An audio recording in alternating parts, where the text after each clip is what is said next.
Hey guys, Jason Whistler here with Ninja Success, and mixing things up a little bit, shooting this one left hand so I can use my right hand just in case I need to write anything.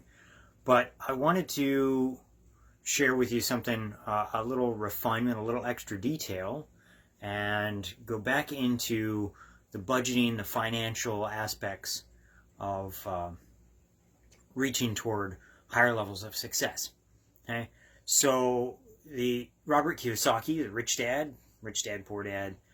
One of the things he talks about is his Rich Dad, something called the wealth ratio. So if you've been working on your finances, you've been working on your budget, you know what your income is, and you have some extra income at this point where you can start investing. Your next goal is then to get those investments to start creating or start improving your wealth ratio. And what he means by that is, and I'll show it here, see if you can read my writing, maybe not so much. But what we're looking for is passive income plus portfolio income. It has to be greater than our total expenses. And that gives us, a ratio, a number to look for. So when we hit what some people would call financial freedom, is when our two passive sources, right, and two passive categories exceed our total living expenses, our lifestyle expenses and everything.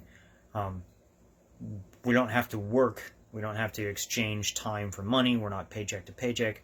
We're no longer dependent on paycheck. It doesn't mean that we've stopped working.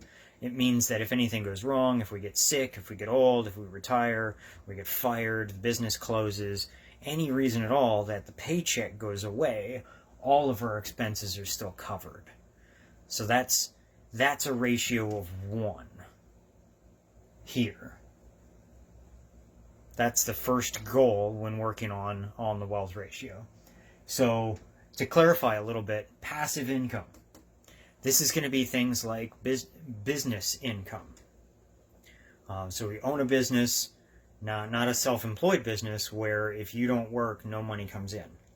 Okay? This is a business where you have employees and the business is running itself.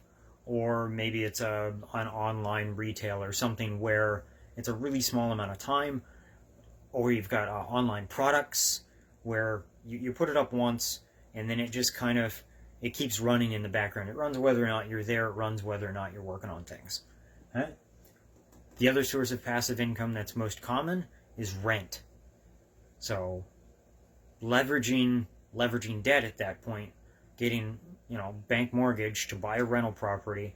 Now you have to study some rent things, and we can go into in a separate video, because that's a lot more things to pay attention to that a lot of people miss details when thinking about rent and what all expenses you have to pay attention to.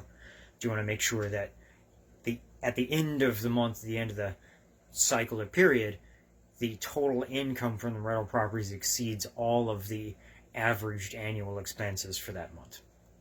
And that would be part of your passive income because it happens every month with or without you. Right? Presumably you could pay somebody to do the property management, stuff like that, and then it would be absolutely, truly passive at that point. Portfolio income, now that's usually considered stocks, right? But not just stocks increasing in value on their own.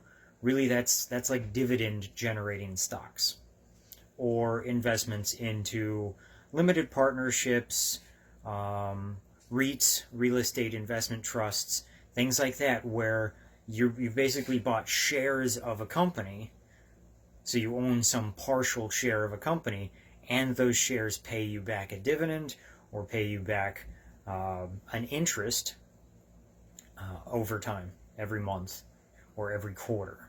Right? So those are your passive sources, and you want them to exceed your expenses. Now, of course, if your expenses are too high, if you're spending a lot of money on silly stuff that you really don't need, you may want to get this number down, which makes it much easier to get get to a ratio of 1 where this and this equal. Once they equal, it should get much, much easier for you to slowly work on ratcheting this up. And as this number gets ever higher, your ability to leverage it becomes higher, and you get more and more successful with your investments and with just general ease of life and stress and all the things that go away when cash incoming exceeds your monthly expenses by a good margin. All right, so that's it for today. I hope that helps, brings a little bit of clarity. Obviously, the first step is get income to exceed expenses. Next step is get some of that income to start coming from passive sources. And then the next step is to get the passive sources to equal your expenses and then grow from there. That's it for now. And remember, I know it's tough. Some of these things take years to accomplish. Rich Dad Robert Kiyosaki said his wife and his wife, he said it took about 5 years, I think, before he was really doing well with the passive income. So that's a good goal to shoot for. All right, so ninja success. Ninjas never quit, right? See you tomorrow.